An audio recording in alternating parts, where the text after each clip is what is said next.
రాష్ట్రంలో ముఖ్యమంత్రి శ్రీ గౌరవనీయులు రేవంత్ రెడ్డి గారి ఆధ్వర్యంలో ప్రజాప్రభుత్వం ఏర్పడి డిసెంబర్ 7, 2020 నాటికి సంవత్సరం పూర్తవుతుంది. డిసెంబర్ 7, 2023 నాడు హైదరాబాద్లోని ఎల్బీ స్టేడియంలో ప్రమాణ స్వీకారం చేశారు.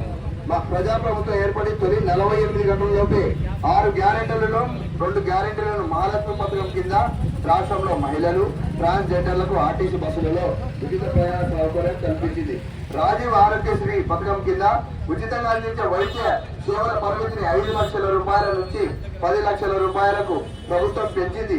ఈ పథకం కింద అందించే చికిత్సల సంఖ్యను మొత్తం 1835కు పెంచింది.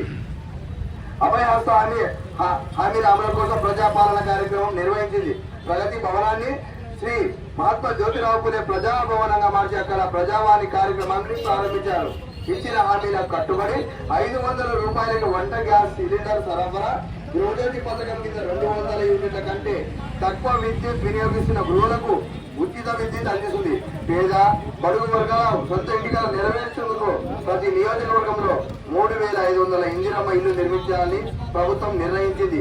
ఉప ముఖ్యమంత్రి శ్రీ గౌరవనీయులు మల్లు భట్టి విక్రమార్క సార్ గారు రాష్ట్ర శాసనసభలో రాష్ట్ర ఆర్థిక పరిస్థితిపై, విద్యుత్ రంగంపై శ్వేతపత్రాలు సమర్పించారు. కవులు, కళాకారులు, సినిమా రంగానికి చెందిన వారికి ప్రజా కళాకారులు గద్దర్ పేరిట అవార్డులను ప్రదానం చేయాలని ప్రభుత్వం నిర్ణయించింది.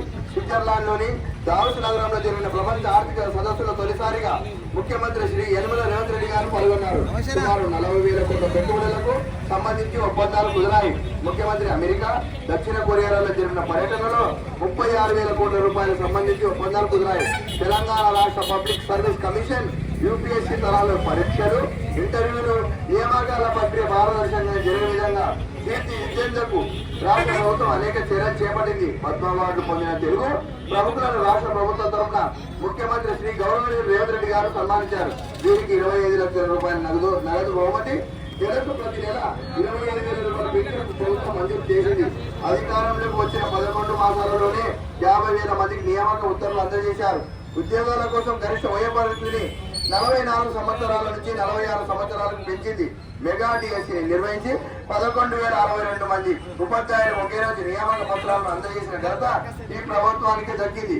ఆధునిక పరిశ్రమల అవసరాలకు తగినట్టుగా రాష్ట్ర యువతులు తీర్చిదిద్దేందుకు అనుగుణంగా 65 ఐటీఐలను ఐటీసీగా తీర్చిదిద్దింది. హైదరాబాద్ లోని మాలేపల్లి ఐటీఐలు, ఐటీసీలకు ముఖ్యమంత్రి రేవంత్ రెడ్డి గారు శంకుస్థాపన చేశారు. రంగారెడ్డి జిల్లా మాలేపల్లిలో ఐటీఐలను యంగ్ ఇండియా స్కిల్ యూనివర్సిటీకి ముఖ్యమంత్రి రేవంత్ రెడ్డి శంకుస్థాపన చేశారు. స్కిల్ యూనివర్సిటీకి ఈ ఏడాది నుంచి ప్రారంభించింది. రాష్ట్ర ప్రభుత్వం రాజీవ్ గాంధీ సివిల్స్ అభయహస్త పథకాన్ని ప్రారంభించి సివిల్స్ లో మేస్కి అర్హత పొందిన 135 మందికి ఒక్కొక్కరికి ₹1,00,000 వంతున ఆర్థిక సాయం అందించింది. జూన్ 2 తెలంగాణ రాష్ట్ర ఆవిర్భావ దినోత్సవాన్ని ప్రభుత్వం అంగరంగంగా నిర్వహించింది. రాష్ట్రంలో నిరుద్యోగులకు భరోసా కల్పించేందుకు రాష్ట్ర జాబ్ క్యాలెండర్లను విడుదల చేసింది. కార్మికుల సంక్షేమానికి ప్రభుత్వంలో ఎక్కడ లేని విధంగా దేశంలోని 10 చర్యలు చేసింది. హైదరాబాద్ గుర్తున్న మేధాపై అంతర్జాతీయ సదస్సులు విజయవంతంగా నిర్వహించారు.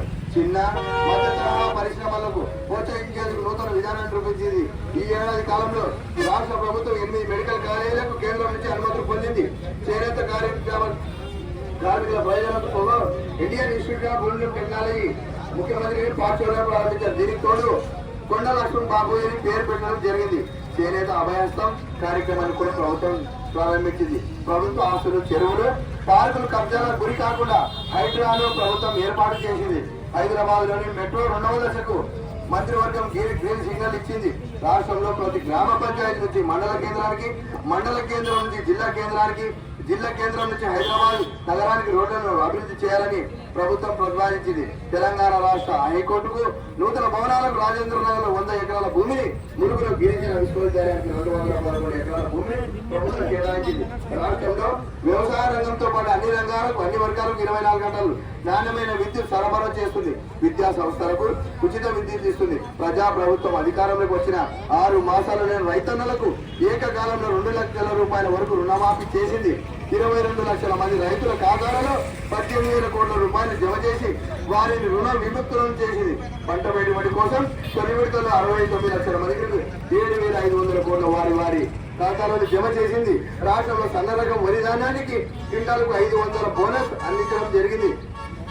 రిజర్వేర్లలో చాలా కాలంగా పేరుకుపోయిన పూడికలను తొలగించాలని రాష్ట్ర ప్రభుత్వం నిర్ణయించింది. అమ్మ ఆదర్శ పాఠశాలల కింద 26,825 పాఠశాలలో మౌలిక సదుపాయాల కల్పనకు 1,135 కోట్ల రూపాయలను ప్రభుత్వం కేటాయించింది. పాఠశాల నిర్వహణ బాధ్యతను మహిళా సంఘాలకు అప్పగించడం జరిగింది. సచివాలయ ప్రాంగణంలో తెలంగాణ తల్లి విగ్రహానికి ముఖ్యమంత్రి శ్రీ గౌరవనీయులు రేవంత్ రెడ్డి గారు భూమి పూజ చేశారు. మూసీ నదిని శుద్ధి చేసి పునర్జీవనం కల్పించాలని రాష్ట్ర ప్రభుత్వం ప్రతిపాదించి రాష్ట్రంలో young India skill physical education and sports university ఏర్పాటుకు నిర్ణయించింది.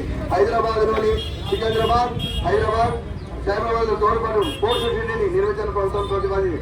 రాష్ట్రంలో ప్రభుత్వం వివిధ వర్గాల ప్రయోజనాల కోసం కులగణన సర్వే నిర్వహించింది. సింగరేణి విద్యార్థుల కోటి ప్రమాద బీమా లాభాల వాటా. హైదరాబాద్లోని 8 కారిడార్ల నిర్మాణం భూమి పూజ. బీసీ, ఎస్సీ, ఎస్టీ హాస్టళ్ల విద్యార్థులకు డైట్, కాస్మెటిక్ ఛార్జీల పెంపు.